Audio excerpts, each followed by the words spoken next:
சிம்சோன். சிம்சோனுடைய அப்பா பேர் பைபிளில் இருக்குது, அம்மா பேர் பைபிளில் இல்லை. சிம்சோனுடைய அப்பா பேர் மனோவா, சிம்சோனுடைய அம்மா பேர் பைபிளில் இல்லை. இந்த மனோவாவுக்கும் அவன் மனைவிக்கும் அநேக வருடங்கள் திருமணமாகி குழந்தையே இல்லை. எல்லாரும் மனோவாவுடைய மனைவியை பார்த்து மலடி என்று சொல்லுகிற அளவிற்கு 2 பேருக்கும் குழந்தை இல்லை. அந்த நேரத்தில் தேவனுடைய தூதன் இந்த மனோவாவுடைய மனைவியை சந்திக்கிறார். சந்தித்து என்ன சொல்கிறார்னா, நியாயாதிபதிகள் 13ஆம் அதிகாரம், எல்லாம் எடுங்க, நியாயாதிபதிகள் 13ஆம் அதிகாரத்தில் 2 சில வசனங்களை நம்ம வாசிப்போம். அவளை பார்த்து என்ன சொன்னார் தூதன்?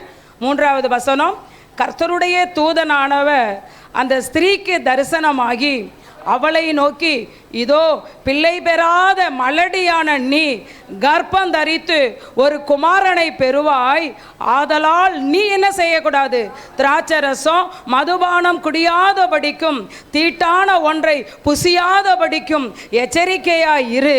5வது வசனம், உனக்கு பிறக்க போற அந்த குழந்தையின் தலை மேலே என்ன செய்யக்கூடாது?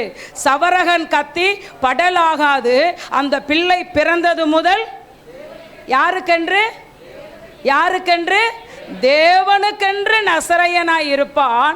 அவன் இஸ்ரவேலை பெலிஸ்தேரின் கைக்கு நீங்களாக்கி ரட்சிக்க தொடங்குவான் என்று கர்த்தருடைய தூதனானவர் சிம்சோனுடைய அம்மாவுக்கு தரிசனமாகி பேசுறாரு. உனக்கு குழந்தை தரப்போற, பையனை தரப்போற, அந்த பையன் தேவனுடைய நசரேயன். அந்த பையனுடைய தலையில் என்ன படக்கூடாது? சவரகன் கத்தியே படக்கூடாது. அவன் இஸ்ரவேல் ஜனங்களை பெலிஸ்தீருடைய கைக்கு நீங்களாக்கி ரட்சிப்பான். அந்த குழந்தைய பெற, அந்த குழந்தைய நீ பெற்று எடுக்கிற வரைக்கும் நீ திராட்சரசம் என்ன செய்யக்கூடாது? குடிக்க கூடாது. மதுபானம் குடிக்க கூடாது. தீட்டான ஒன்றும் குடியாதபடிக்கு எச்சரிக்கையாயிருன்னு சொல்றாருன்னா, சிம்சோன் எவ்வளோ விசேஷித்தவன் சொல்லுங்க. சிம்சோன் விசேஷித்தவன். அப்போ உடனே மனைவி ஓடி போய் கணவன்கிட்ட சொல்கிறா, எங்க தூதன் வந்தார் இப்படி சொல்லிட்டு போனார்னு. உடனே இந்த கணவன் சொல்கிறான், மனோவா, ஐயோ அந்த தூதனை நானும் பார்க்கணும், அந்த தூதன்ட்ட நானும் பேசணும்னு விரும்பி அந்த தூதனை அழைக்கிறான். மறுபடியும் அந்த தூதன் மனோவாட்ட தரிசனமாகிறாரு. தரிசனமான உடனே மனோவா என்ன கேட்டான் தெரியுங்களா? ஆண்டவரை பார்த்து 12வது வசனம், அந்த கர்த்தருடைய தூதனை பார்த்து மனோவா கேட்குறான், இன்னும் குழந்தையே உண்டாகலை, அந்த பிள்ளையை எப்படி வளர்க்கணும், அந்த பிள்ளையை எப்படி நடத்தணும், கொஞ்சம் எங்களுக்கு சொல்லுங்க. இன்னும் பிள்ளையே உருவாகவே இல்லை, இன்னும் குழந்தை உருவாகவே இல்லை. அந்த குழந்தைய நான் எப்படி வளர்க்கணும், எப்படி நடத்தணும், கொஞ்சம் சொல்லுங்க அப்படின்னு தூதன்ட்ட கேட்டு கர்த்தர் சிம்சோன் என்கிற குழந்தைய கொடுத்தார். இந்த சிம்சோன் மேலே இருந்த அபிஷேகம் பலமுள்ள அபிஷேகம், பலமுள்ள அபிஷேகம். பல வருடம் காத்திருந்து பெற்ற பிள்ளை சிம்சோன். தேவனுடைய நசரேயன். அவனை குறித்து குழந்தை பிறக்கிறதுக்கு முன்னாடியே வெளிப்பாடு, அவனை குறித்த அழைப்பு எல்லாம் வருது. அவங்க அப்பா கேட்குறாரு, மனோவா தூதனை கேட்குறாரு, உங்கள் பேர் என்ன சொல்லுங்க அப்படின்னு தூதன்ட்ட கேட்குறாரு. அந்த தூதன் சொல்கிறாரு, என் நாமம் என்னன்னு நீ கேட்பானேன், என் நாமம் அதிசயம், நான் அதிசயமான தேவன், அவர் நாமம் அதிசயம். அதிசயமான நான் உனக்கு அதிசயமா ஒரு குழந்தைய கொடுக்க போறேன், அவன் நசரேயனாயிருப்பான். தாய்க்கு கட்டளை, தகப்பனுக்கு கட்டளை கொடுத்து அந்த குழந்தைய குறித்து ஃபுல் டீட்டெயில் தீர்க்க தரிசனமாக வருது. சிம்சோன் பிறந்தான், வளர்ந்தான், ஆவில பலன் கொண்டான். அவனுக்கு இருந்த பலன் எப்படின்னா, ஒரு கழுதையுடைய தாடை எலும்பை எடுத்து 1000 பேரை கொன்னுடுவான். அவ்வளவு பலமுள்ள அபிஷேகம் பெற்றவன். ஒரு சிங்கம், இளம் சிங்கம் வந்துச்சுன்னா கையில் ஒரு ஆயுதமும் இல்லாமல் ஆட்டுக்குட்டியை கிழிக்கிற மாதிரி சிங்கத்தை அப்படியே கிழிச்சு எறிவான். அவ்வளவு பலம் உள்ளவன். 300 நரியை பிடிச்சி, 300 நரியெல்லாம் பிடிக்க முடியுமா? 300 நரிகளை பிடிச்சி அதில் 2 நரியை வாழை கட்டி அதில் தீப்பந்தங்களை வச்சு சத்ருவுடைய வெள்ளாண்மையை அழித்து போட்டவன் சிம்சோன். அவ்வளவு பலம் உள்ளவன். அப்படியே பட்டணத்து வாசலுடைய நிலையை அப்படியே பேர்த்து தன்னுடைய தோள் மேல் வைத்து மலை உச்சிக்கு போகிற அளவுக்கு அவ்வளவு பலம் நிறைந்தவன் சிம்சோன். நான் சிம்சோன் செஞ்சதெல்லாம் என்ன தெரியுங்களா? சொல்லுங்க. இவ்வளவு அபிஷேகம் பெற்றவன், விசேஷித்தவன், பிறப்பே விசேஷம். அப்பேற்பட்ட சிம்சோன் வேசியோட மடியிலேயே போய் கிடந்தான்.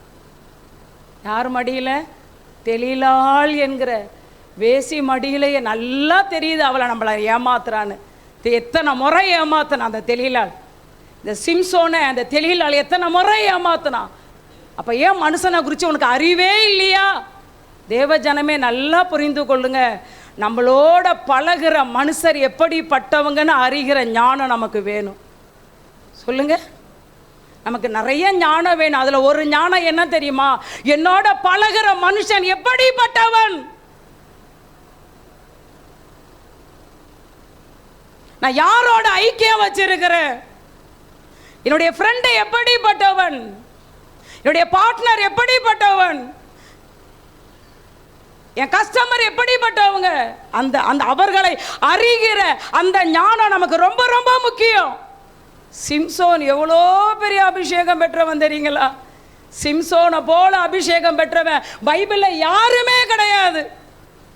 அவ்வளவு பலமுள்ள அபிஷேகம் பெற்ற சிம்சோன் தன்னோட பழகிற அந்த தெலீலாள் என்கிற வேசி யார் என்று அறிந்து கொள்ளுகிற ஞானம் இல்லாம அவ பெலிஸ்தியன் கையில மாட்டி கொடுக்கிறா. அதிலிருந்து விடுதலை பெறணும், அந்த பாவத்திலிருந்து விடுதலை பெறணும், அந்த பாவத்தை மேற்கொள்ளணும், அந்த பாவத்துல சிக்கி கொள்ளக்கூடாது. என்னை குறித்த அழைப்பு என்ன?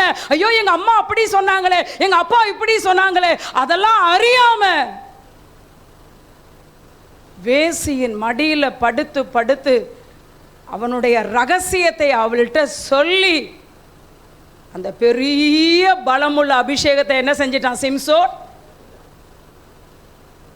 நடந்தது என்ன தெரியுமா?